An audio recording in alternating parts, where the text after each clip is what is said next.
నమస్తే, నేను Chandu. Welcome to MLA graph.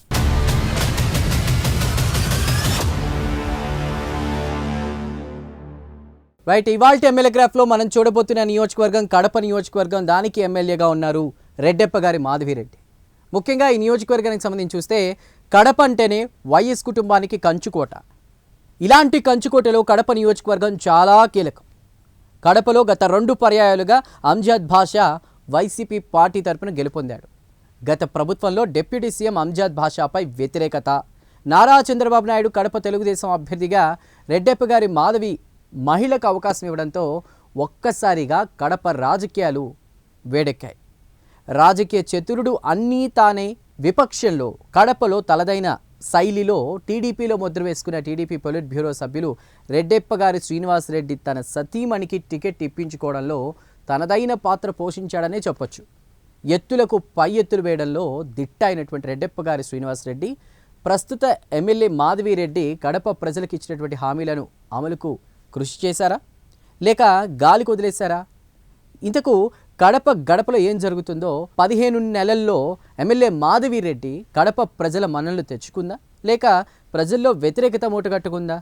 ఆ వివరాలు ఇవాల్టి ఎమ్మెల్యే గ్రాఫ్లో తెలుసుకుందాం.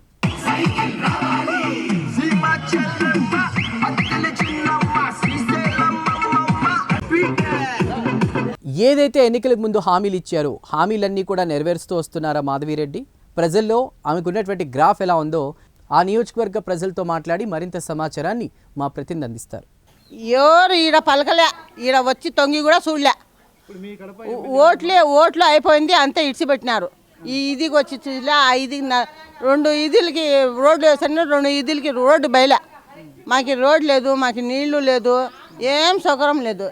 ఏడకి పోయి చెప్పాలా మేము? ఆడ పోయి చెప్తే ఇంకా అది శాంక్షన్ కాలేమా రోడ్డు వేసేదాన్ని. సో చూశారు కదా. ఇంకా ఫర్దర్ డీటెయిల్స్లోకి వెళితే కనుక ముఖ్యంగా ఈ కడప నియోజకవర్గానికి సంబంధించి చూస్తే కడప అంటేనే వైఎస్ కుటుంబానికి కంచుకోట. ఇది చిన్నపిల్లని అడిగినా చెప్తారు. ఎందుకంటే కడపలో వైఎస్ ఫ్యామిలీకి ఉన్నటువంటి ఇమేజ్ అలాంటిది. అలాంటి కడపలో తెలుగు రాష్ట్రాల్లో వైఎస్ఆర్ మార్క్ పాలన ఉందని మనం తెలుసు. అంటే స్టార్టింగ్ నుంచి మనం తీసుకోవచ్చు. ఏది వైఎస్ రాజశేఖర రెడ్డి టైం నుంచి చూసుకున్న తర్వాత జగన్మోహన్ రెడ్డి హవానే నడిచింది. సో అలాంటి కడపలో వైఎస్ఆర్ మరణం తర్వాత జగన్మోహన్ రెడ్డి పార్టీ పెట్టి ఆయన హవా కూడా కొనసాగింది. ఇక తర్వాత ముఖ్యంగా 2019లో సీఎం పీఠాన్ని దక్కించుకున్నారు జగన్. అంటే 2014 నుంచి మనం చూసుకున్నా కూడా అప్పుడు టీడీపీ అధికారంలో ఉన్నా కూడా జగన్ ప్రజల్లోకి వెళుతూ ఓదార్పు యాత్రలు చేస్తూ ఒక్కసారి అవకాశం ఇవ్వని చూశారు. అలా 2019లో సీఎం పీఠాన్ని దక్కించుకున్నటువంటి జగన్ మళ్ళీ ఆ తర్వాత పరిస్థితులు, రాష్ట్రంలో నెలకొన్న పరిస్థితులు, ఆంధ్రప్రదేశ్లో పడినటువంటి ప్రజలు పడినటువంటి ఇబ్బందులు, వాటన్నిటి గురించి మనం చూసుకుంటే కనుక 2024లో మాధవిరెడ్డి వర్సెస్ అంజద్ బాషాగా ఎన్నికలు జరిగాయి. అంజద్ బాషా ఆ కడప నియోజకవర్గానికి సంబంధించి కూడా ఆయన పోటీ చేయడం, తర్వాత ఆయన ఉప ముఖ్యమంత్రిగా కూడా ఆయన చేసినటువంటి పనులు అవన్నీ కూడా గమనించినటువంటి ప్రజలు ముఖ్యంగా ఈసారి 2024లో మాధవిరెడ్డి వర్సెస్ అంజద్ బాషాగా ఎన్నికలు జరిగితే మాధవిరెడ్డికే పట్టం కట్టారని మనం చెప్పుకోవచ్చు. ఆ 2024 నుంచి ఇప్పటి వరకు 15 నెలల కాలంలో ఆవిడ గ్రాఫ్ ఎలా ఉందో ఫర్దర్గా మనం చూసుకుందాం. దాదాపు 8 సార్లు కాంగ్రెస్, 4 సార్లు టీడీపీ, వైసీపీ 2 సార్లు ఈ కడపలో గెలవడం జరిగింది. రెడ్డమ్మ గారు, కడప రెడ్డమ్మ గారు. కానీ మా పరిస్థితి ఏమంటే ప్రతిసారి వస్తున్నారు పోతున్నారు, కానీ అందరూ వచ్చారు పోయారు. కానీ మీరు ఒకసారి వచ్చారు, మీకు దండాలు మాకు. కానీ ఏమంటే ఒక మాట, అందరూ చేసినట్టు అందరికీ చేసినట్టు మాకు కూడా చేయండి సార్ రెడ్డమ్మ గారు. ప్లస్ ఈ రోడ్డు వేస్తే కనీసం ముసలోళ్ళు వచ్చే పోయేవాళ్ళు ఆ నుంచి ఈడ వరకు ఏడ పోతారు, ఏడ పడిపోతారు, ఏడకి పోతారు, ఏడ పడిపోతారు. అది వాళ్లకు రిమ్స్ దాకా పోవాల్సింది ఉంటుంది. అది కాకుండా మీరు ఒక రోడ్డు వేస్తే మాకు కడప రెడ్డమ్మ కాదు, మా ఇంటి రెడ్డమ్మ అనుకుంటాం మేము. అంతవరకే అమ్మా, దాని సమస్య ఏం లేదు. ఇప్పుడు అమ్మ ఒడి రీఎంబర్స్మెంట్ అట్లాంటివి ఏమన్నా వచ్చినాయా మీకు? మాకు ఏం రాలేదు. మాకు వస్తున్నది ఒక పింఛన్ ఒకటి వస్తూ ఉన్నది, ప్లస్ బియ్యం ఒకటి వస్తూ ఉన్నది, ప్లస్ కొన్నిసార్లు వస్తుంది, కొన్నిసార్లు రాదు. అయినా మేము భరించుకుంటున్నాము. ఎందుకు?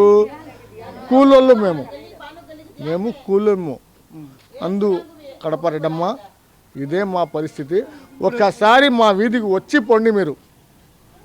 రైట్గా డీటెయిల్స్లోకి వెళితే తిరుమల తొలి గడప దేవుని కడప. కడప గడపలో గెలుపుకి ఇరు పార్టీల వారు ప్రతిష్టాత్మకంగా తీసుకుంటారు. అంటే ఇటు టీడీపీ అటు వైఎస్ఆర్సీపీ. దివంగత మాజీ ముఖ్యమంత్రి వైఎస్ రాజశేఖర రెడ్డి కడప జిల్లా నుంచి కీలకంగా పనిచేసి ఉమ్మడి తెలుగు రాష్ట్రాలకు ముఖ్యమంత్రిగా పనిచేసి తనదైన మార్కు వేసుకున్నాడు. ఆ తర్వాత కడప జిల్లా అంటే గుర్తుకొచ్చేది వైఎస్ఆర్ కుటుంబం. రాష్ట్రంలోనే కాకుండా దేశంలో కూడా కడప జిల్లా పేరు వినిపించింది. కడప జిల్లాలో వైఎస్ఆర్ మరణం తర్వాత పార్టీ పెట్టి బయటకు వచ్చాడు మాజీ ముఖ్యమంత్రి జగన్. ఇక పంత మొదలని విక్రమార్కుల్లాగా పంత నెగ్గించుకుని పాదయాత్రలు చేసి ఓదార్పు యాత్రలు చేసి 2019లో ముఖ్యమంత్రి పీఠాన్ని దక్కించుకున్న జగన్ తననే నమ్మినటువంటి అంజాద్ బాషాకు కడప నుంచి ఉప ముఖ్యమంత్రిగా ఛాన్స్ ఇవ్వడం జరిగింది. ఆ తర్వాత జరిగిన పరిణామాలు ఇవన్నీ మనకు తెలుసు. 2024 ఎన్నికల్లో రెడ్డప్ప గారి మాధవిరెడ్డి వర్సెస్ అంజాద్ బాషాగా జరిగిన ఎన్నికల్లో కూటమి అభ్యర్థి మాధవిరెడ్డి అనూహ్యంగా గెలిచి అందరి మన్ననలు పొందింది. 1952 నుంచి కడప అసెంబ్లీలో 8 సార్లు కాంగ్రెస్, 2 సార్లు స్వతంత్ర అభ్యర్థులు, 4 సార్లు టీడీపీ, వైసీపీ 2 సార్లు అలా గెలుపొందాయన్నమాట. సో ఇది ఓవరాల్ కడపకి సంబంధించినటువంటి ఇమేజ్. ఇక డీటెయిల్స్లోకి వెళితే ముఖ్యంగా ఎన్నికల్లో తనదైన శైలిలో దూసుకుపోయింది మాధవిరెడ్డి. ఎందుకంటే కడప అంటేనే వైఎస్ఆర్కి సంబంధించిన కుటుంబం గుర్తొస్తుంది. వైఎస్ రాజశేఖర రెడ్డి తర్వాత జగన్మోహన్ రెడ్డి. అలాంటి వాళ్ళ ఇలాకాలో మాధవిరెడ్డి తనదైన శైలిలో దూసుకుపోయారు ఆ ఎన్నికల్లో. 2024లో అంజాద్ బాషాపై మాధవిరెడ్డి విజయం సాధించారు. ఎందుకంటే అంజాద్ బాషా జగన్ నమ్మినటువంటి బంటు. ఆయనకి ఉప ముఖ్యమంత్రిగా కూడా ఆయన పదవి ఇచ్చినటువంటి నేపథ్యంలో కూడా అలాంటి అంజాద్ బాషాని కూడా 2024 ఎన్నికల్లో మాధవిరెడ్డి ఓడించడం జరిగింది.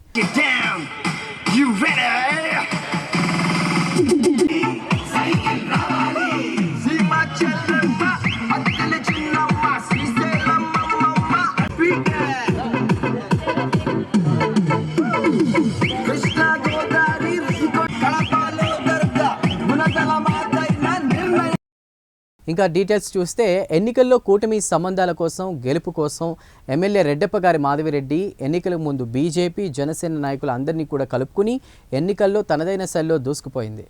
మాజీ డిప్యూటీ సీఎం సోదరుడు అహ్మద్ బాషా నోటి దురుసు కూడా మాధవిరెడ్డికి కలిసి వచ్చిందని మనం మాట్లాడుకోవాలి. కాంగ్రెస్ అభ్యర్థి అఫ్జల్ ఖాన్ దాదాపు 24,000 ఓట్ల చీలిక మాధవిరెడ్డి గెలుపుకు కలిసి వచ్చిందని చెప్పుకోవచ్చు. ఇక 2024లో మాధవిరెడ్డి వైసీపీ అభ్యర్థి అంజాద్ బాషాపై ఇలా ఈ రకంగా కూడా విజయం సాధించారు. తర్వాత ఇక డీటెయిల్స్లోకి వెళదాం. ముఖ్యంగా షాడో ఎమ్మెల్యేగా టీడీపీ పొలిట్ బ్యూరో సభ్యుడు శ్రీనివాస్ రెడ్డికి పేరుంది ఈ నియోజకవర్గంలో. అలాంటి ఆ పార్టీలో పార్టీ సీనియర్లను సైతం విస్మరించారనే ప్రచారం జోరుగా జరిగింది కడప నియోజకవర్గానికి సంబంధించి. సో ముఖ్యంగా అయితే ఇక్కడ మనం మాట్లాడుకోవాల్సిన అంశం ఏంటంటే కడపలో ఎన్నికలకి ముందు ఇచ్చినటువంటి హామీలు ఏవైతే ఉన్నాయో వాటిని విస్మరించారనేటువంటి అంటే విస్మరించడం కాదు, కొద్దిగా లేట్ అవుతుంది, జాప్యం అవుతుంది, అభివృద్ధి పనుల్లో జాప్యం జరుగుతుందని ఆ నియోజకవర్గంలో ప్రజలు ముఖ్యంగా దీనికి సంబంధించి మాట్లాడుకుంటున్నారు. ఆ డీటెయిల్స్ ఏంటనేది మనం ఇప్పుడు ఫర్దర్గా చూద్దాం. ఏమీ కానీ చేయలే. ఏం సమస్య చెప్పినారు మీరు? మేము ఆధార్ కార్డు లేదు, భీమ్ కార్డు లేదు, పింఛన్ లేదు, ఏం లేదు మాకు. అంటే ఆధార్ కార్డు భీమ్ కార్డు అన్ని చేపిస్తా అన్నారు. ఏమే కానీ చేపిలే, ఏం పట్టించుకోలే. ఎన్నికల ముందు చేసిన వాగ్దానం ఏం నెరవేర్చలేదు. లే, ఏమే కానీ లే, మేము చేపిస్తామా ఓట్లు దాకా చేపిస్తా అన్నారు. ఏమే కానీ చెప్పిలే, మాకేం లేవు.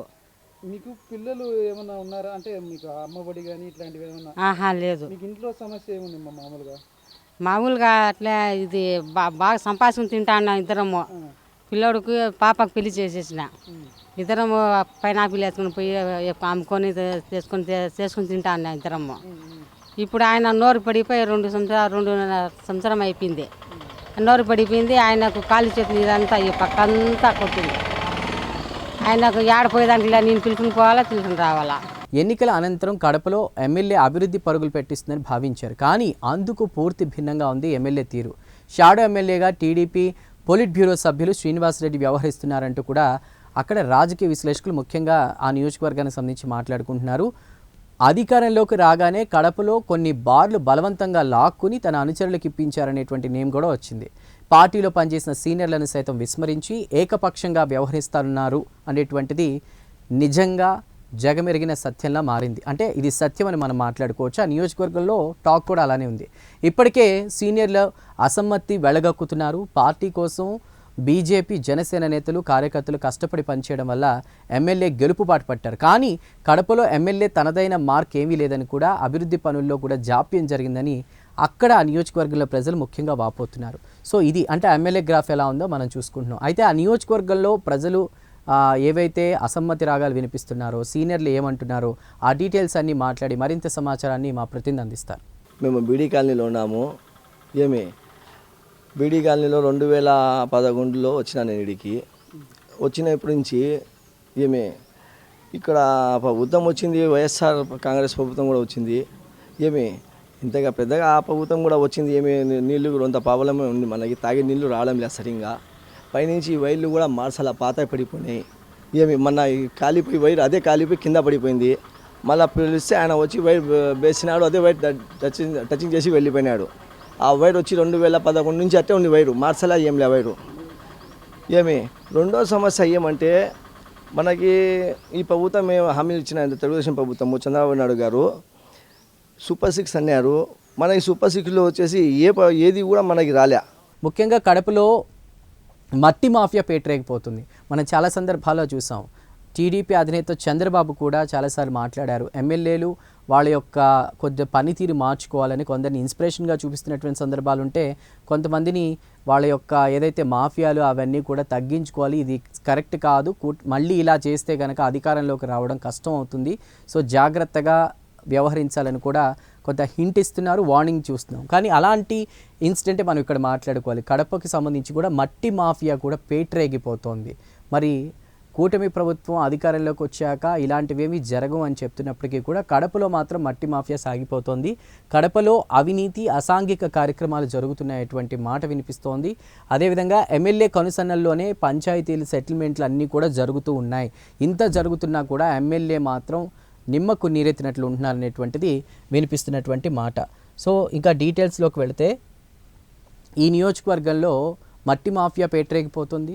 గత ప్రభుత్వంలో మట్టి మాఫియాపై ధర్నాలు చేసినటువంటి ప్రస్తుత ఎమ్మెల్యే పోలిట్ బ్యూరో సభ్యులు శ్రీనివాసరెడ్డి అధికారంలోకి రాగానే మట్టి మాఫియాను పెంచి పోషిస్తున్నారు. గతంలో వీళ్లే ఫైట్ చేశారు, ఇప్పుడు వీళ్లే పెంచి పోషిస్తున్నారు. ముఖ్యంగా ఈ మాఫియా స్వయంగా తన ప్రధాన అంచనాలకు కట్టబెట్టింది.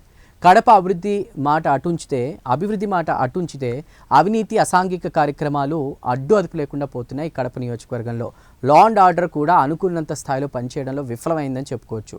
ముఖ్యంగా స్టేషన్లలో పంచాయతీలు సెటిల్మెంట్లు ఎమ్మెల్యే కనుసన్నల్లో జరుగుతున్నాయన్నది కడప వాసులు చెప్తున్నటువంటి మాట. అసలు వాళ్ళు ఏమనుకుంటున్నారో మరింత సమాచారాన్ని మాట్లాడి మా ప్రతినిధి తెలియజేస్తారు. వస్తామన్నారు కానీ ఇప్పుడు దాకా రాలే. వస్తే కానీ మనం ఏమైనా చెప్పవచ్చు. ఇప్పుడు ఎవరు ఉన్నారని చెప్పాలా, ఎవరికైనా చెప్పాలా? మేము పోయి ఏమైనా కంప్లైంట్ పెడితే ఇలా కింద ఉంది అధికారులు రివర్స్ డబుల్ చేస్తున్నారు. ఏమైనా అంటే ఇప్పుడు మా అవ్వకి మా వాళ్ళకి ఇంటి పన్ను వేయాలంటే 7,000 లంచం అడుగుతున్నారు. దానికి సమాధానం ఏం చెప్పాలి? మనం చిన్న రేకులు ఇంటికే కుళాయి వేయాలంటే 9,000 ఇవ్వాలంట. ఏముంది అని కుళాయి ఏమైనా ఉద్యోగస్తులా?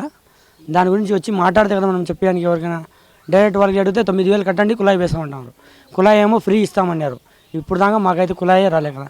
ఇప్పుడు దాకా అయితే ఏం రాలేదు సార్. అది గ్యాస్ సిలిండర్ వచ్చిందన్నారు కానీ అమౌంట్ పడిందో లేదో ఇప్పుడు దాకా అకౌంట్లో తెలియడం మనకి. రైట్. ఇక ఈ నియోజకవర్గంలో గతంలో నెలకొన్న పరిస్థితులు, ఇప్పుడున్నటువంటి పరిస్థితుల గురించి ఒకసారి మనం డీటెయిల్గా చూస్తే కనుక, రోడ్ల వసతులు నీటి ఎద్దడి కాకుండా చేస్తా అని హామీ ఇచ్చారు. ఏదైతే ఎన్నికలకు 2024 ఎన్నికలకు సంబంధించి కూడా కూటమి నుంచి పోటీ చేసినటువంటి మాధవిరెడ్డి రోడ్ల వసతులు నీటి ఎద్దడి కాకుండా చేస్తానని హామీ ఇచ్చారు.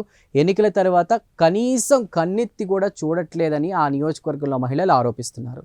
మరీ ముఖ్యంగా ఎమ్మెల్యే కక్ష సాధింపు చర్యలకు పాల్పడుతున్నారని ఆరోపణలు. సో ఈ కక్ష సాధింపులన్నీ కూడా ఆ నియోజకవర్గంలో ముందుగా వైఎస్ఆర్సీపీ హయాంలోనే చూసాం. కూటమి ప్రభుత్వం వచ్చిన తర్వాత అయినా అక్కడ అభివృద్ధి పనులన్నీ కూడా ఊపందుకుంటాయనుకున్న తరుణంలో ఎమ్మెల్యే పనితీరు సరిగ్గా లేదు. ఆ గ్రాఫ్ అనేది పడిపోయింది. ముఖ్యంగా ఎన్నికలకు ముందు ఇచ్చిన హామీలు ఏవైతే ఉంటాయో కనీసం ఆ హామీలు నెరవేర్చడంలో కన్నెత్తి చూడట్లేదనేటువంటి ఆరోపణలు ఆ నియోజకవర్గంలో మహిళలు చేస్తున్నారు. ముఖ్యంగా ఎమ్మెల్యే కక్ష సాధింపు చర్యలకు పాల్పడుతున్నారనే టాక్ ఎక్కువగా వినిపిస్తోంది. వచ్చి మా 3 నెలల్లో మీకు రోడ్లు వేపిస్తాము, కావాలంటే మేము పేపర్ రాసిస్తాము అన్నారు. ఇప్పటి వరకు అసలు తిరిగి చూడలేదు. ఇంతవరకు తిరిగి చూడలేదు. సచివాలయం సిబ్బంది పంపించి ఇక్కడ ఒక్కసారి వచ్చి మేము చేస్తాము రోడ్లకు, మీరందరూ ఏమంటున్నారు, అంటే సరే సార్ అనేసి రాసి ఇచ్చినాము, సంతకాలు చేసినాము, ఇంతవరకు మళ్ళీ రాలేదు. నీటి సమస్య కూడా ఏం లేదు. అక్కడ బోర్ ఉంది, బోర్కి వచ్చేసి ఉప్పు నీళ్లు అవి వచ్చేసి కలెక్షన్ ఇచ్చుకున్నారు. ఎనీ టైం వస్తుంది. ఎప్పుడన్నా రిపేర్ అయితే కనుక అయిపోకు ఫోన్ చేస్తే అయిపో వచ్చి చేసిపోతాడు. ఇప్పుడు మీరు పెద్దవాళ్ళు అన్నవాళ్ళు మా వీధికి కానీ మాకు కానీ ఏమి ఇచ్చేది, సమస్యలు తీర్చేది ఏముండదు.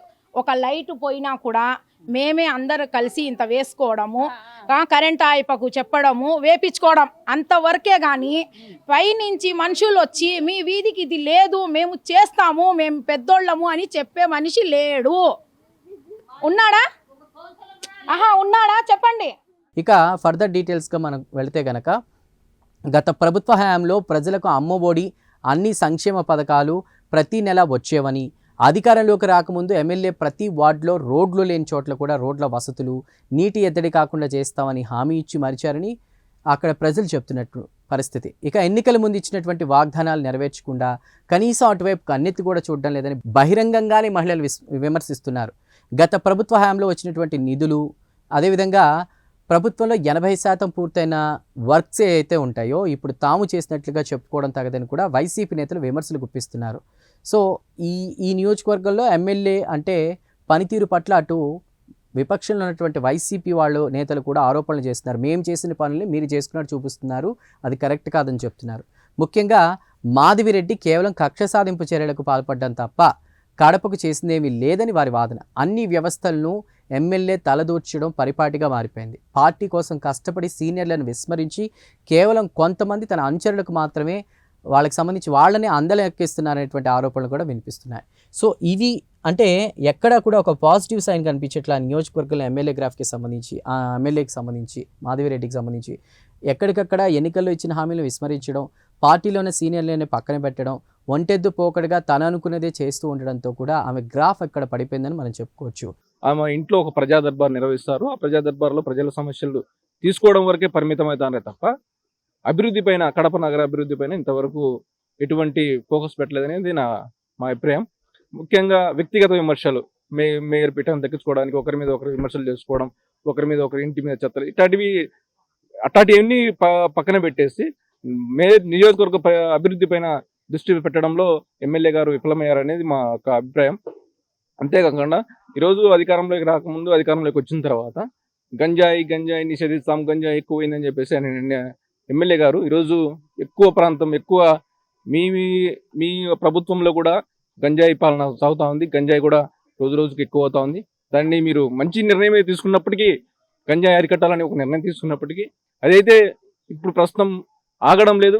సో ఇక కొన్ని చేస్తున్నటువంటి పనుల గురించి మనం మాట్లాడుకోవాలి. ఆవిడ చేస్తున్నటువంటి పనుల్లో ముఖ్యంగా ప్రతి వారం కూడా ప్రజా దర్బార్ నిర్వహిస్తున్నారు ఎమ్మెల్యే. అదేవిధంగా ప్రజా సమస్యల పరిష్కారం కావట్లేదనే ఆరోపణలు, ఆ ప్రజా దర్బార్లో ప్రజలు ముఖ్యంగా బహిరంగంగానే చెప్తున్నారని ఇందాక చెప్పాను కదా, ఏ సమస్యలు కూడా పరిష్కారం అవ్వట్లేదని బాహాటంగానే చెప్తూ ఉన్నారు. ఎమ్మెల్యే మాధవిరెడ్డిపై సీనియర్లు అసంతృప్తి వ్యక్తం చేస్తున్నారు. అంటే ఏవైనా సజెషన్స్ తీసుకోవాల్సినప్పుడు, లేదంటే పార్టీకి సంబంధించిన ఏవైనా పనులు చేయాల్సి వచ్చినప్పుడు వాళ్ళతో ఏకీభవించకుండా, వాళ్ళ నిర్ణయాలు తీసుకోకుండా ఈవిడ ఏవైతే కార్యక్రమాలు నిర్వహిస్తున్నా అక్కడికి వచ్చినా కూడా ఆ సీనియర్ల నుండి, ముఖ్యంగా అక్కడ నియోజకవర్గంలో ప్రజల నుంచి కూడా అసమ్మతి వినిపిస్తుందనేటువంటిది మనం ఇక్కడ మాట్లాడుకోవాలి. ముఖ్యంగా కొంతమంది సీనియర్లపై కూడా పార్టీ అధిష్టానానికి ఫిర్యాదు చేశారు ఆవిడ. అంటే ఇక్కడ వాళ్ళకి సంబంధించినటువంటి వ్యతిరేకత ఏదైతే ఉందో అది తన మీదకి రాకుండా ముందుగానే ఆవిడ ఫిర్యాదు చేస్తున్నారని మనం చెప్పుకోవచ్చు. అదేవిధంగా మాధవిరెడ్డిపై జిల్లా అధ్యక్షుడు శ్రీనివాస్ రెడ్డి కూడా అసంతృప్తి వ్యక్తం చేస్తున్నారు. మరి పార్టీ అధినేత అన్నీ గమనిస్తూనే ఉంటారు, ఎక్కడ ఏం జరుగుతుందో కూడా ఆయన ఫోకస్ చేస్తూ ఉంటారు. కానీ ఇక్కడ కడపకి సంబంధించి మనం చూసుకుంటే కనుక సీనియర్లు మొదటి నుంచి అసమ్మతి వినిపిస్తూనే ఉన్నారు, ఆవిడ ఏకపక్షంగా వ్యవహరిస్తున్నారని. దాన్ని కవర్ చేసుకోవడానికి ఆవిడ కూడా కంప్లైంట్ చేస్తూ ఉన్నారు. మరోవైపు మాధవిరెడ్డిపై జిల్లా అధ్యక్షుడు శ్రీనివాస్ రెడ్డి కూడా అసంతృప్తి వ్యక్తం చేస్తున్న పరిస్థితి. మరి అధినేత నిర్ణయం దీనికి సంబంధించి ఎలా ఉంటుందో చూడాలి. ముఖ్యంగా ఇక్కడ మనం మాట్లాడుకోవాల్సింది మాధవిరెడ్డి గెలుపుకి ఇటు బీజేపీ, జనసేన నుంచి ఉన్నటువంటి కార్యకర్తలు వాళ్ళందరూ కూడా సపోర్ట్ చేసినటువంటి పరిస్థితి. అదేవిధంగా ముఖ్యంగా ఆమె సొంత పార్టీ అయినటువంటి టీడీపీ, జనసేన నాయకులకి ప్రాధాన్యత అనేది కరువు, ఆమె పట్టించుకోవట్లేదు అనేది మనం మాట్లాడుకోవాలి. వైసీపీలో కీలకంగా వ్యవహరించిన వారికి ఎమ్మెల్యే ప్రాధాన్యత ఇస్తున్నారనేటువంటిది వినిపిస్తున్నటువంటి మాట. సో ఇప్పటికైనా కూటమి నాయకులు చెప్తుంది ఒకటే, ఎమ్మెల్యే మాధవిరెడ్డి తన తీరు మార్చుకోవాలి. ఎందుకంటే ప్రజల్లో వ్యతిరేకత వస్తుంది, సీనియర్ల నుంచి అసమ్మతి రాగం వస్తుంది. సో ఆమె ఒంటెద్దు పోకడకు వెళ్లకుండా ఏకపక్ష నిర్ణయాలు తీసుకోకుండా కూడా కొంచెం అక్కడ మాటలు అవి జరిపి ఏకపక్షంగా నిర్ణయాలు తీసుకోకుండా ముందుకు వెళ్తే బాగుంటుందనేటువంటి వాదన వినిపిస్తూ ఉంది. ఇప్పటికైనా ఆమె తీరు మార్చుకోవాలని చెప్తున్నారు. ముఖ్యంగా ఈ నియోజకవర్గంలో ప్రజలకు చేరువ కావడంలో కూడా వారి సమస్యలు తీర్చడం కోసం ప్రతి వారం తన స్వగృహంలో ప్రజా దర్బార్ నిర్వహిస్తున్నారు ఎమ్మెల్యే. ప్రజా దర్బార్లో ప్రజా సమస్యలు వింటూ వాటిని పరిష్కరించేందుకు ప్రయత్నం చేస్తుండగా కేవలం ప్రజా దర్బార్ సమస్యలు కొన్ని మాత్రమే పరిష్కారం అవుతున్నాయని చాలా వరకు కూడా పరిష్కారం కావట్లే, ఆ సమస్యలు చాలా ఉన్నాయని ఆ నియోజకవర్గాల వాళ్ళు అంటున్నటువంటి మాట. అదేవిధంగా ఎమ్మెల్యే 15 నెలలు కావస్తున్నా తనదైన అభివృద్ధి మార్క్ కడపలో చూపలేదనేది కేవలం ఆడంబరాలకి పరిమితం అవుతుందనేది తెలుస్తోంది. టీడీపీ పార్టీలో సీనియర్లను విస్మరించి వారికి కనీసం రాష్ట్ర స్థాయిలో పదవులు రాకుండా నామినేటెడ్ పదవుల్లో కూడా కడపకు ఒరిగిందేమి లేదనేది వాదన. సీనియర్లు అసంతృప్తితో ఉన్నప్పటికీ బయటపడడం లేదు.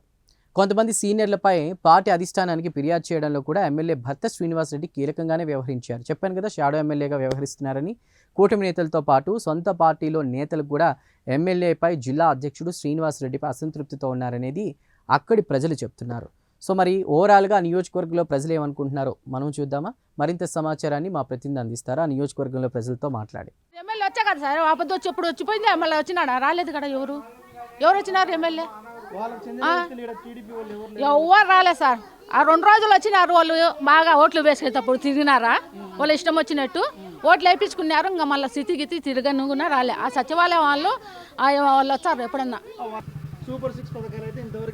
ఏమే కానీ లేదు, ఊరికే వాళ్ళు అవసరానికి ఓట్లు వేయించుకున్నారు పోయినారు. ఇంకా సత్యసావుని బతకని ఇంకేం మనకు అవసరం లేదు ప్రజలతో. అట్లున్నారు వాళ్ళు. ఏం లేదు ఇక్కడ మాకు ఉప్పు నీళ్ళు తప్పక మంచి నీళ్ళు అస్సలు కొనుక్కొని తాగుతాం మేము. ఎవరికి చెప్పుకోవాలా మా బాధ? ఈ వాన వచ్చింది అనుకో ఈడ కిచకాలవా. ఏం లేదు వాళ్ళు ఊరికి అవసరానికి వాడుకున్నారు. కానీ సో చూశారు కదా ప్రజలు ఏమనుకుంటున్నారు. సో ఇప్పటికైనా సరే ఎమ్మెల్యే తీరు మార్చుకోవాలి, చెప్పిన హామీలన్నీ నెరవేర్చాలి, ఏకపక్షంగా వ్యవహరించద్దు అనేటువంటి వాదన వినిపిస్తున్నటువంటి మాట. సో ఓవరాల్గా ఇప్పటికే వైసీపీ నుంచి టీడీపీలోకి చేరిన కార్పొరేటర్లకు అందలం ఎక్కిస్తూ గతంలో ఇదే కార్పొరేటర్ల వల్ల ఇబ్బంది పడ్డ టీడీపీ జనసేన నాయకులు వారికి తగిన ప్రాధాన్యత ఇవ్వకపోవడంతో వారంతా అసంతృప్తిలో ఉన్నారు. ఇక సంవత్సరాల్లో మనం చూసుకుంటే గనక గడిచిన సంవత్సరాల్లో ఏవైతే మనం చూసుకుంటే గనక వైసీపీలో కీలకంగా వ్యవహరించినటువంటి వారికి మళ్ళీ ఎమ్మెల్యే కార్పెట్ వేసి ప్రాధాన్యత ఇస్తున్నారనే వాదన వినిపిస్తోంది. అదేవిధంగా రానున్న స్థానిక సంస్థల ఎన్నికల్లో నిజంగా ఎమ్మెల్యే గెలుపును కృషి చేసినటువంటి కూటమి నేతలకు సమాన అవకాశాలు ఇస్తుందా లేదా అన్నది ఇప్పుడు కడప ప్రజలు, కష్టపడిన కార్యకర్తలు ఆలోచిస్తున్నారు. రానున్న కార్పొరేషన్ ఎన్నికల్లో కూటమి నేతలకు తగిన ప్రాధాన్యత ఇవ్వకపోతే వారు ప్రతిపక్షం అయినా కూడా ఆశ్చర్యపోవక్కర్లేదు. ఎందుకంటే పరిస్థితులు అలా ఉన్నాయి. ఇక్కడ ఇప్పటికే ప్రభుత్వ కార్యక్రమాల్లో తమకు కనీసం సమాచారం ఇవ్వడం లేదని కూటమి నేతలు వాపోతున్నారు. ఎమ్మెల్యే తీరు మారకపోతే ఖచ్చితంగా తమ అధిష్టానానికి ఎమ్మెల్యేపై ఫిర్యాదు చేయడానికి కూడా బీజేపీ జనసేన నేతలు సిద్ధంగా ఉన్నారట. రెడ్డెప్ప గారి మాధవిరెడ్డి తన పనితీరు మెరుగుపరుచుకోవాలని ముఖ్యంగా నియోజకవర్గ వాసులు కోరుతున్నారు. అలాగే కడప అభివృద్ధి కోసం కృషి చేయాలని, లేదంటే వచ్చే ఎన్నికల్లో ఓటమి తప్పదని కూడా వారు హెచ్చరిస్తున్నారు. మంచి నీళ్ళే లేవయ్యా. ఇక్కడ ఆఫీసుల్లో వాళ్ళకి చెప్పారా ఎవరు వచ్చిండ్రు? యాదికి వచ్చిండ్రని వచ్చి మంచి చెడ్డ అదో వచ్చిండ్రు అన్నదమ్ముల్లా అమ్మ అని అడుగుతుంటారు. మీ అంతంత మర్యాదలు ఉండయా వాళ్ళకు? మీరెవరని గెలిచిన తర్వాత ఏ పొద్దు వాళ్ళ మొఖాలు ఎట్టుండో చూస్తామంటే ఏడ అనుకుంటుంటారు, ఎవడు అనుకుంటుంటారు? పోయిండు మహానుభావుడు, అయిపోయా మహానుభావుడు ఉన్నాడు, ఆయనకు దండం పెట్టి మొక్కొచ్చు. ఏంది తీర్చిండ్రు? మమ్మల్ని తీసుకుపోయి పాడగెడతాంటారు అయ్యా. సో చూసాం కదా కడప ఎమ్మెల్యే రెడ్డెప్ప గారి మాధవిరెడ్డి పరిపాలన. ఏది ఏమైనప్పటికీ కడప ఎమ్మెల్యే తీరు మారకపోతే రానున్న ఎన్నికల్లో వ్యతిరేకత తప్పేట్లు లేదు. మొత్తానికి చూసుకుంటే ఎమ్మెల్యేపై కడపలో వ్యతిరేకత ఎక్కువగా కనపడుతోంది. ఆ నియోజకవర్గంలో ఇచ్చిన హామీలన్నీ కూడా నెరవేర్చాలి, జాప్యం జరుగుతూ ఉంది. ముఖ్యంగా సీనియర్ల నుండి అసమ్మతి రాగం వినిపిస్తూ ఉంది. ఇప్పటికైనా ఎమ్మెల్యే ఏకపక్షంగా వ్యవహరించకుండా ప్రజా సమస్యలపై ఫోకస్ చేయకపోతే తర్వాత కష్టమే అనేది వారి మాట. సో చూసాం కదా ఎమ్మెల్యే గ్రాఫ్ ఎలా ఉందో. మరో ఎమ్మెల్యే గ్రాఫ్తో మళ్ళీ కలుద్దాం. నమస్తే.